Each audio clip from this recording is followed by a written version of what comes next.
बेटा जी अस्सलाम वालेकुम। आज हम मैथमेटिक्स का चैप्टर 1 शुरू करेंगे। एक्सरसाइज 1.1 किताब खोल लीजिए, अपनी नोटबुक खोल लीजिए, नोट करना शुरू करेंगे। एक्सरसाइज 1.1 क्वेश्चन नंबर 1 का ए पार्ट है। क्वेश्चन में कहता है use both tabular and set builder form to specify the following set. इन सेट्स को स्पेसिफाई करने के लिए, जाहिर करने के लिए आपने टेबुलर फॉर्म भी इस्तेमाल करना है और सेट बिल्डर फॉर्म भी इस्तेमाल करना है। तो टेबुलर फॉर्म आपने पहले की बनानी है। कहते हैं the set of positive integers, मान लीजिए इसको A, the set of positive integers greater than 2 and less than 6, 2 से बड़े और 6 से छोटे पॉजिटिव इंटीजर्स का सेट। तो इसकी सेट बिल्डर फॉर्म जो होगी, आप इन एलिमेंट्स को x मान लीजिए, x belongs to positive, z का मतलब होता है इंटीजर्स, एंड ये अलामतें इसकी जगह कॉमा भी बना सकते हैं। x is less than 6 but greater than 2, ये इसकी क्या है, सेट बिल्डर फॉर्म। अब देखिए मैं बगैर हेडिंग डाले टेबुलर फॉर्म भी लिखूंगा, आपने हेडिंग खुद डालनी है। कहते हैं बी पार्ट में the set of positive integers less than 20 that are divisible by 5, 20 से छोटे पॉजिटिव इंटीजर्स, 0 से बड़े होंगे, 20 से छोटे। आप इसे टेबुलर फॉर्म की हेडिंग डालिए, आप इन्हें बी कहिए, और आप जानते हैं ये क्या है, 5, 10 और 15, यही 5 से डिवाइड हो सकते हैं। तो आप इसकी सेट बिल्डर फॉर्म अगर बनाना चाहें तो लिखेंगे, इन एलिमेंट्स का नाम अब x ना रखिएगा, y रख दीजिए। y belongs to positive integers, comma, and भी लिख सकते हैं y is less than 20 and की बजाय कॉमा लगा दीजिएगा, डिवाइजेबल बाय 5। सी पार्ट में देखिएगा टेबुलर फॉर्म की हेडिंग डालिए, the set of natural numbers between 4 and 12।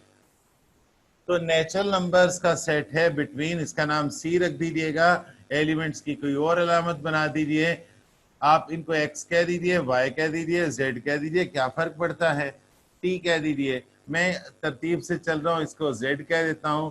z belongs to natural numbers, और आप जानते हैं 4 और 12 के दरमियान है, बिटवीन 4 एंड 12, 4 नहीं है, 12 नहीं है। तो आप कहेंगे z is less then 12 greater than 4, ये इसकी क्या है, सेट बिल्डर फॉर्म। क्वेश्चन के सी पार्ट में कहता है a set of first 6 positive prime numbers. तो आप ज़हन में रखिएगा कि प्राइम नंबर्स का सेट है, आपसे p कहिएगा, पहले 6, 2 होगा, 3 होगा, 5 होगा, 7 होगा। तो आप अगर इसकी सेट बिल्डर फॉर्म बनाएं, मान लीजिए इन एलिमेंट्स को t क्या नाम दे दीजिए, t belongs to prime number and t is less than or equal to 7 greater than or equal to 2। 2 भी शामिल करना है, 7 भी शामिल करना है, लेकिन 4 नहीं है, 6 हैं। तो आप जानते हैं 7 के बाद 8 नहीं है, 9 नहीं है, 10 नहीं है, 11 है, 12 नहीं है, 13 है। तो यहाँ हमने गलती की, हमने 4 एलिमेंट्स ले लिए थे, अब 6 एलिमेंट्स करने के लिए हमें ये करना होगा। Is it clear? हाँ बेटा, मैंने सी पार्ट जो है वो बेध्यानी में करवा दिया था। उसने कहा था 4 और 12 के दरमियान, 4 और 12 के दरमियान नेचुरल नंबर्स का सेट बनाइए, 4 से बड़े और 12 से छोटे। तो हमने ये टेबुलर फॉर्म है, 4 से बड़े लिखने हैं, 12 से छोटे लिखने हैं, और ये सेट बिल्डर फॉर्म है। चूंकि इन एलिमेंट्स का ताल्लुक नेचुरल नंबर से है, इसलिए हम कैसे रिप्रेजेंट करेंगे, z, हर एलिमेंट को z कहेंगे, और z जो है 4 से बड़ा है, 12 से छोटा है। इसी तरह डी पार्ट में उसने कहा था 6 प्राइम, फर्स्ट 6 प्राइम नंबर्स का सेट लिखिए। तो आप जानते हैं प्राइम नंबर्स क्या होते हैं, जो अपने से छोटे से डिवाइड ना हो, अपने आप से डिवाइड हो। तो 2 इज अ प्राइम नंबर, 1 नहीं माना जाता, 3 भी छोटे से डिवाइड नहीं होता, 5, 7, 11, 13, ये तो आप जानते हैं। अब आपने इसे सेट बिल्डर फॉर्म में लिखना है तो आप जानते हैं मैंने इन प्राइम नंबर्स को छोटे टी से जाहिर किया है, हर एलिमेंट छोटा टी है। आप चाहें तो इसे छोटा पी कर दीजिएगा, यहाँ छोटा पी कर दें, और ये कैपिटल पी है, प्राइम नंबर से ताल्लुक है। और प्राइम नंबर आप जानते हैं 6 प्राइम नंबर है तो हम कहेंगे कि ये प्राइम नंबर 13 के इक्वल और छोटा भी है और 2 के इक्वल और बड़ा भी है। ये हमारा क्वेश्चन नंबर 1 था, नोट कर लिया आपने। क्वेश्चन नंबर 2 ए कहता है which of the following sets are the null set, इनमें कौन से नल सेट हैं। नल सेट वो होता है जिस सेट में कोई एलिमेंट ना हो। तो कहता है x such that x is a letter before A, बताओ ए से पहले कौन होता है इन द इंग्लिश अल्फाबेट। तो आप जानते हो कि ए से पहले कोई अल्फाबेट नहीं होता, तो आप कहेंगे कि this is a null set. ये पहला पार्ट मान लीजिए क्वेश्चन नंबर 2 का। सेकंड पार्ट बी में इसने एक एक्सप्रेशन दी है x such that x plus 5 is equal to 5। तो आप इसे इस तरह लिखेंगे x such that x is equal to, ये प्लस 5 उधर चला जाएगा, 5 माइनस 5 हो जाएगा, तो 5 माइनस 5 क्या हो गया, 0 हो गया। तो x की वैल्यू यहाँ क्या मेंशन है, 0। तो एक ही एलिमेंट है और वो एलिमेंट क्या है, 0। तो इसका मतलब है कि ये तो नल सेट था और ये जो है नल सेट नहीं है, नॉट अ नल सेट। आपने सोल्व कर दिया, ये नल सेट था। x such that x is less than 7 and greater than 8। चलो ईद पर आना, मैं आपको 700 से कम और 800 से ज्यादा ईद ही दूंगा, जिसका मतलब ईद ही नहीं दूंगा। तो ये क्या हुआ, ये तो कोई बात ही ना हुई कि 7 से छोटा हो और 8 से बड़ा हो। आप अगर बोलें कि मेरे छोटे भाई की उम्र जो है वो 7 साल से कम लेकिन 8 साल से ज्यादा है, तो लोग तो कहेंगे बावला हो गया। तो आपका ये सेट भी क्या है, झूठ पर मबनी है ना, बावलेपन पर मबनी है। तो ये क्या हुआ, नल सेट। जिसने मेरी थ्योरी की क्लास नहीं अटेंड की इससे पहले, वो भी आराम से कर नहीं भाई 7.5 नहीं है, 7 से बड़ा नहीं है, तो 7.5 तो 7 से बड़ा हुआ ना। Fourth part D is equal to x such that, मैं आगे स्टेटमेंट नहीं लिख रहा, मैं थक जाता हूँ। X such that x is past president of Pakistan who was a women. मुझे बताइए कि पाकिस्तान की वजीर आजम तो सुनी थी, सदर है कोई, बेनजीर भुट्टो साहिबा जो है, अल्लाह उनको जन्नत नसीब करे, वो प्रेसिडेंट नहीं थी, वो प्राइम मिनिस्टर थी। तो यहाँ पर कोई भी आज तक प्रेसिडेंट नहीं गुजरी, तो ये क्या हुआ, नल सेट। रीजन लिख दीजिएगा कि पाकिस्तान में आज तक कोई भी प्रेसिडेंट वुमेन नहीं गुजरी। अच्छा, फाइनाइट और इनफाइनाइट में फर्क आपको पता है। कोई सेट किसी नंबर से शुरू हो, किसी नंबर पर खत्म हो, तो उस सेट को फाइनाइट कहते हैं, और अगर वो ऐसा ना करे तो वो इनफाइनाइट है। तो अब क्वेश्चन नंबर 3 देखते हैं। 3 का A part, the months of a year, बताओ साल में कितने महीने होते हैं, 12 महीने, ठीक है ना। तो ये क्या है, फाइनाइट सेट। अब मैं किताब खोल लो, मैं फाइनाइट और इनफाइनाइट समझाते हुए लिखूंगा। B part, the days in a year, तो एक साल में 365 डेज हैं और लेप ईयर में 364 डेज होते हैं। तो याद रखिएगा ये भी फाइनाइट है। आसमान पर सितारों की तादाद गिन तो सकते नहीं है, वैसे दिल चाहता है तारे गिनना, तो तारों का जो सेट है वो इनफाइनाइट होगा। अच्छा, C part, the students of your class, आपकी क्लास में स्टूडेंट्स की तादाद फिक्स है ना, एक दो बढ़ जाते हैं, एक दो कम हो जाते हैं, तो ये सेट क्या हुआ, ये भी फाइनाइट हुआ। डी पार्ट में आपको बाकायदा सेट दिया है, देखिए ये इवन नंबर्स का सेट है। स्टार्ट तो 2 से हो रहा है, लेकिन एंड किस पर हो रहा है, पूरी जिंदगी लगे रही है, 10 के बाद 12, 14, 16, 18, 20 लगे रहिए। तो ये आपके पास क्या होगा, इनफाइनाइट सेट। तो मेरे बच्चों, E part, the set of lines passing through a point, देखो ये एक पॉइंट है, मैं इसमें से लाइनें गुजारता हूं, एक ये लाइन, एक ये लाइन, एक ये लाइन, एक ये लाइन, एक ये लाइन, एक ये लाइन, एक ये लाइन, पूरी जिंदगी लग रही है। कितनी लाइनें गुजरेंगी, कितनी लाइनें गुजार सकते हो, इनफाइनाइट। तो ये भी कौन सा सेट है, इनफाइनाइट। फिर कहता है the set of lines passing through 2 points. जब आप 2 पॉइंट्स दे देते हो ना, ये एक पॉइंट है और ये एक पॉइंट है, 2 पॉइंट्स दे देते हो तो लाइन पाबंद हो जाती है, एक ही लाइन होती है, एक से ज्यादा लाइन नहीं गुजरती। तो ये क्या है? इनफिनाइट नहीं, ये क्या है? Finite set. कहते हैं क्वेश्चन नंबर 4 में given s is equal to x such that x is a positive integer. तो भाई x जो है वो पॉजिटिव इंटीजर है, तो पॉजिटिव इंटीजर तो बहुत ज्यादा है, शुरू तो 1 से होते हैं लेकिन कहां तक जाते हैं? कहता है find proper subset of s so that s that are also subsets of a। और a के बारे में उसने कहा है कि a है x such that x is an integer less than 3। जब उसने बोल दिया इंटीजर तो बेटा जी एक कंफ्यूजन पैदा हो गई। इंटीजर तो आप जानते हैं पॉजिटिव भी हो सकते हैं, और इंटीजर्स, उसने पॉजिटिव इंटीजर्स नहीं बोला, लेकिन उसने एस के बारे में बोला है कि दीज आर पॉजिटिव इंटीजर्स। ए जो है याद रखिएगा इसका पता नहीं है कि ये -3, -2, -1, 0, 1, 2 तक लेना है, लेकिन इन दोनों में कॉमन क्या है? अब क्वेश्चन तवज्जो से पढ़िए। Find proper subsets of S, S के प्रॉपर सबसेट बनाइए that are also subset of A, जो ए के भी सबसेट हों। तो याद रखिएगा दोनों के कॉमन सबसेट जो बनेंगे वो किससे बनेंगे? 1 और 2 से बनेंगे। ना बड़ी वैल्यूज कॉमन है ना छोटी values common. Subsets of the common elements of A and S R क्या क्या हो सकते हैं? एक होगा नल सेट, एक होगा 1, एक होगा 2, एक होगा 1, 2, लेकिन दीज आर ऑल सबसेट्स। इसमें प्रॉपर सबसेट्स उसने कहा है, हेडिंग डालिएगा।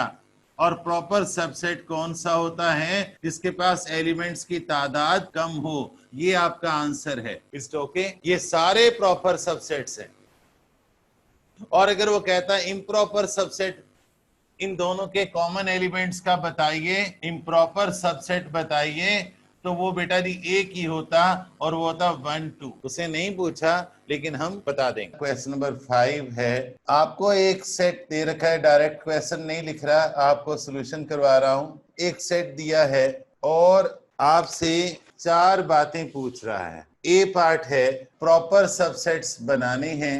तो बेटा proper subsets of this set find करने के लिए सबसे पहले आपको इसके सबसेट्स फाइंड करने, और आप जानते हैं कि यहाँ नंबर ऑफ एलिमेंट्स हैं यानी n इज इक्वल टू 4, और नंबर ऑफ सबसेट्स फाइंड करने का फार्मूला है 2 रेज़ टू पावर n यानी 2 raise to power 4, 2 into 2 into 2 into 2, 4 बार मल्टीप्लाई कीजिए 16। इसके नंबर ऑफ सबसेट्स 16 होंगे। ये साइड वर्क है, सोल्यूशन का हिस्सा नहीं है।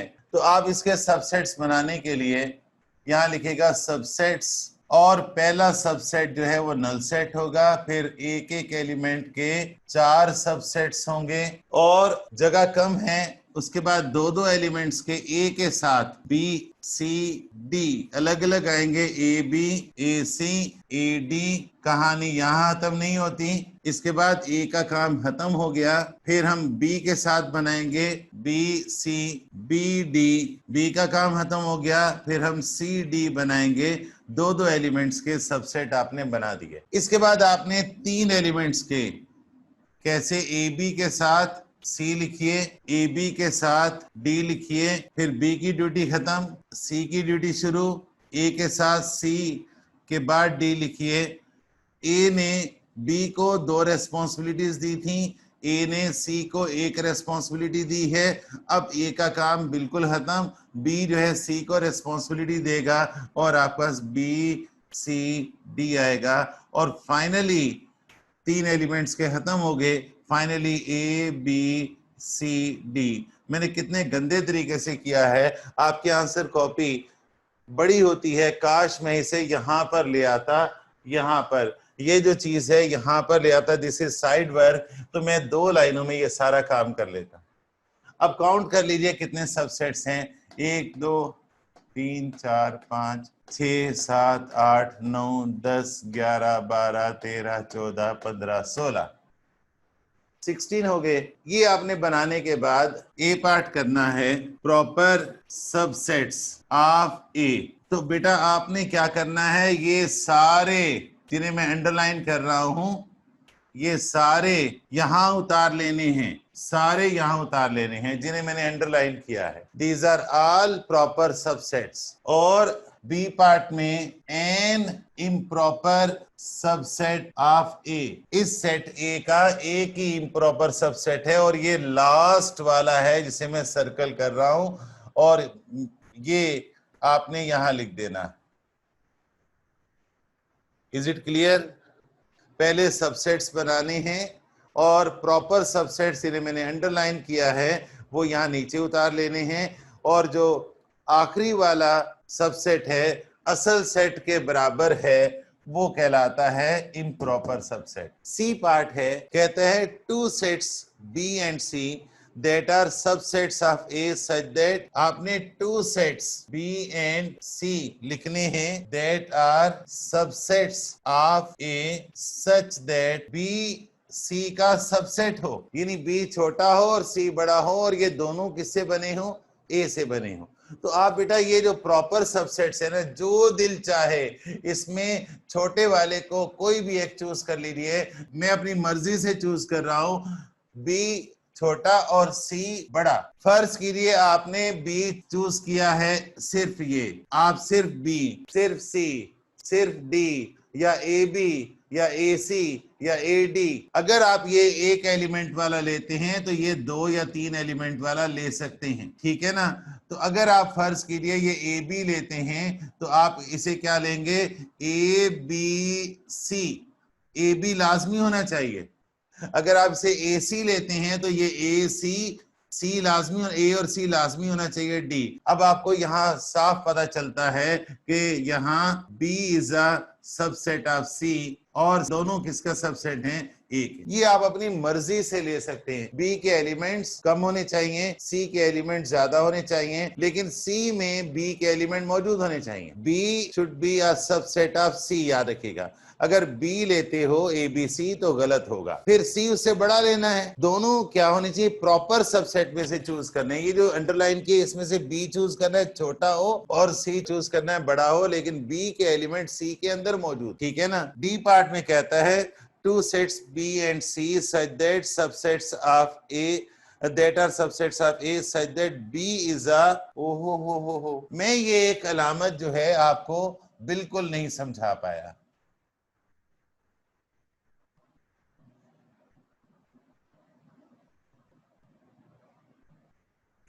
ये अलामत जो है प्रॉपर सबसेट की है और ये अलामत जो है इम्प्रॉपर की है। देखो यहाँ इक्वल का साइन है ना, दोनों बराबर होने चाहिए। तो यहाँ पर पूरी स्टेटमेंट लिखिए और एंड में इसी तरह से this should be the proper subset of C. देखिए दोनों बराबर होने चाहिए, तो यहाँ पर आपने जो बी लेना है वही सी लेना है। अगर आप बी लेते हो ए सी डी तो ऐसी सूरत में सी भी आप क्या लोगे, ए सी डी। दोनों बराबर हैं और दोनों एक दूसरे के क्या हैं, प्रॉपर सबसेट्स नहीं, दोनों एक दूसरे के इम्प्रॉपर सबसेट्स हैं। यानी B का इम्प्रॉपर सबसेट क्या है, C है, और C का इम्प्रॉपर सबसेट क्या है। तो यहां पता चला कि B is an improper subset of C but both are proper subsets of A। दोनों ए के प्रॉपर सबसेट्स होने चाहिए, लेकिन बी जो है वो सी का इम्प्रॉपर सबसेट हो। इज इट क्लियर बेटा? ये छोटा सा कॉन्सेप्चुअल डिफरेंस है। Question number 6, find all the subsets of A. बेटा सबसेट्स ऑफ ए तो आपने पिछले ही क्वेश्चन से लेकर उतार लेने हैं सारे, ये उतार लेने हैं सारे, उतार लोगे बेटा जी। और उसके बाद उसने कहा है modulus of power set of A. तो याद रखिएगा वो जो फार्मूला है मोड पी ए का वो है 2 रेज टू पावर n, और यहां साइड में लिखेगा n is equal to number of elements और n इज इक्वल टू 4 है, साइड पर लिखेगा। तो मॉडुलस यानी मैग्नीट्यूड जिसे कहते हैं, modulus of P A is equal to 2 raise to power 4 आप इसे 2 इंटू 2 इंटू 2 इंटू 2 लिखेंगे, ये आपका 16 हुआ। तो मॉडुलस ऑफ पी ए आपके पास 16 हो गया। Is it clear? यहां पर आपने पावर सेट ऑफ ए नहीं मालूम करना, बल्कि पावर सेट ऑफ ए का मॉडुलस मालूम करना है। और ये जो फार्मूला था modulus of the power sets of A का था। क्लियर हो गया ना? कहता है क्वेश्चन नंबर 7 में, is there any set which has no proper subset? कोई ऐसा सेट है जिसका कोई प्रॉपर सबसेट नहीं है? यस, नल सेट जो है इसका अगर आप सबसेट्स बनाएं तो इसमें नंबर ऑफ एलिमेंट्स बिल्कुल नहीं है, तो इसके जो सबसेट हैं वो यही बनेंगे। तो साबित हुआ कि नल सेट का कोई प्रॉपर सबसेट नहीं होता, बल्कि इम्प्रॉपर सबसेट होता है। तो आपने is there any set which has no proper subset लिखेंगे। Yes, there is a set which has no proper subset and it is null set. ठीक है ना? आपने सिर्फ आंसर देना है नल सेट, काफी है। अच्छा, फिर कहता है find a set which has only one proper subset. वो सेट बनाइए जिसका एक प्रॉपर सबसेट, कम से कम एक प्रॉपर सबसेट हो। तो जाहिर है अगर आप जानते हैं, क्वेश्चन नंबर 8 की बात कर रहा हूं, यहां लिख रहा हूं, अगर किसी सेट में एक एलिमेंट है तो उसका सबसेट्स बनाने पर एक होगा नल सेट और एक होगा ए खुद। तो this is the proper subset of set A. तो आप कहेंगे null set is a proper subset of any set which has only one element. और नीचे ये एग्जांपल लिख देंगे, आप लिखेंगे कि null set is a proper subset of A and this is the ये वाला क्या है? इम्प्रॉपर सबसेट ऑफ ए है। नोट कर रहे हो बेटा जी? ये थ्योरेटिकल क्वेश्चन है। अच्छा, क्वेश्चन नंबर 9 में कहता है अगर किसी सेट के नंबर ऑफ एलिमेंट्स 10 हो तो उसके नंबर ऑफ पावर सेट मालूम कीजिए। तो याद रखिएगा ये होगा 2 की पावर 10। अगर किसी सेट के एलिमेंट्स 10 हो तो उसके पावर सेट्स की तादाद कितनी होगी? नंबर ऑफ पावर सेट्स कितने होंगे, या मॉडुलस ऑफ पावर सेट कितने होंगे? वो होंगे 2 की पावर 10। ठीक है ना? आप 2 की पावर 10 ही काफी है। आप चाहें तो 2 को अपने साथ 10 बार मल्टीप्लाई करें, मैं तो नहीं करता, खुद ही करो। Question number 10, use the set builder form to give an example of a null set. लो जी, आपने एग्जांपल देनी है सेट बिल्डर फॉर्म की नल सेट से मुतल्लिक। बड़ी आसान है, आप इसे सॉल्व करोगे। Set is equal to all values of x such that x belongs to natural number and x is less than 0। लो जी, नेचुरल नंबर बोल दिया, 0 से छोटे कौन होते हैं? नेचुरल नंबर थोड़ी होते हैं। आपके पास एक और एग्जांपल है, x is equal to all values of y such that y belongs to prime numbers and y is less than 11 greater than 7। 7 से बड़े और 11 से छोटे प्राइम नंबर गौर कीजिए हैं ही नहीं। 8 प्राइम नंबर नहीं, 9 नहीं, 10 नहीं। तो ये भी क्या है? नल सेट है। ये एग्जांपल्स हैं। आपको ऐसे सेट्स की एग्जांपल देनी है जो नल सेट हैं सेट बिल्डर फॉर्म की मदद से। इसका आंसर आपके अपने लिहाज से होगा। इस ओके ना बच्चों?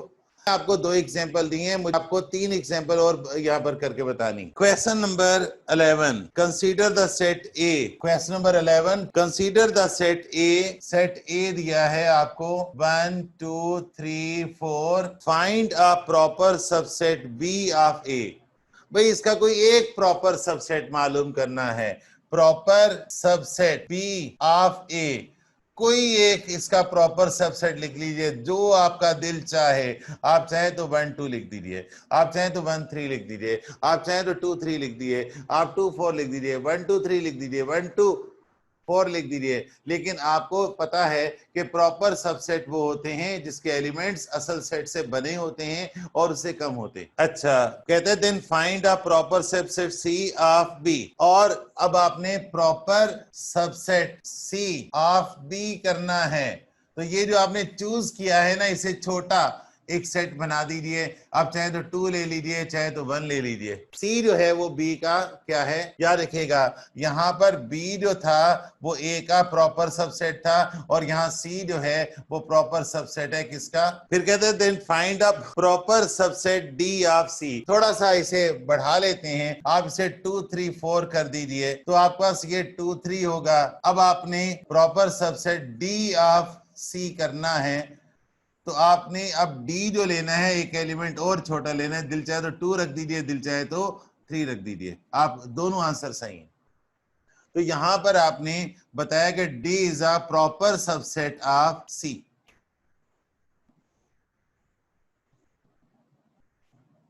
नोट कर रहे हो बेटा, ये बड़े मजे के हैं। एक्सरसाइज 1.1 का क्वेश्चन नंबर 12 है। Question number 12, which of the following are equivalent sets. आपको यहाँ दो सेट्स दिए हैं, ए दिया है ए बी सी और बी दिया है 1 2 3। ये दोनों सेट्स इक्विवेलेंट क्यों है? याद रखिएगा, यहाँ नंबर ऑफ एलिमेंट्स 3 हैं और यहाँ number of elements of set B भी 3 है। तो आप लिखेंगे कि दोनों के नंबर ऑफ एलिमेंट्स सेम है, इसलिए therefore A is equivalent to B। ये साइन इक्विवेलेंट का है। इसके B पार्ट में A दिया है और B दिया है, ये दोनों इक्विवेलेंट नहीं है क्योंकि number of elements of A 4 हैं और number of elements of B 3 हैं। तो आप लिखेंगे since number of elements of set A not equal to number of elements of set B, therefore ये अलामत है therefore की is not equal to B। दोनों इक्विवेलेंट नहीं है। सी पार्ट में आ जाइए, इसमें सेट ए के बारे में कहा है x such that x is a positive integer and less than 6। Positive integer है, प्लस का साइन डाला है, यानी लेस देन 6 का मतलब है पॉजिटिव है। 0 1 2 3 4 5। तो बेटा इसके नंबर ऑफ एलिमेंट 6 हैं और बी दिया है सिंपली AEIOU। मुझे कंफ्यूजन है, ए के बारे में उसने कहा है कि दीज आर पॉजिटिव नंबर्स और पॉजिटिव नंबर्स आपको ज़हन में रखना है कि ग्रेटर देन 0 होते हैं। तो आंसर देख लेते हैं कि हम गलत ना कर रहे हैं। हाँ, 0 इसमें शामिल नहीं होगा। तो नंबर ऑफ एलिमेंट्स जो है 5 हुए और यहाँ भी नंबर ऑफ एलिमेंट्स जो है वो 5 ही है। तो आप लिखेंगे सिंस, ये अलामत है सिंस की, आप चाहे तो ऐसे भी कर सकते हैं। Since number of elements of A बराबर है number of elements of B, therefore A is equivalent to B. मैंने यह सॉल्व किया है, सॉल्व करना जरूरी नहीं है। Sir in question B there are 2 equal signs in one line. हाँ, शाबाश, बड़ी अच्छी बात है। मैंने कहा था एक लाइन में 2 इक्वल नहीं होनी चाहिए, लेकिन आपने देखा कि मैंने यहाँ पर लाइन सेपरेटर बना दी। आप चाहें तो इस तरह भी कर सकते हैं, लेकिन जब आप स्टेप चल रहे होते हैं ना बेटा, तो फिर आपने 2 इक्वल के साइन नहीं देने। लेकिन ये कोई हार्ड एंड फास्ट रूल नहीं है, आगे चल के इसकी आप खिलाफवर्जी भी करेंगे, ठीक है ना। जब आप एक्सपर्ट हो जाएंगे तो खिलाफवर्जी करेंगे। और याद रखिएगा, रूल्स की खिलाफवर्जी करना बड़ा मजे का काम होता है। ये एक्सरसाइज हमने मुकम्मल कर ली।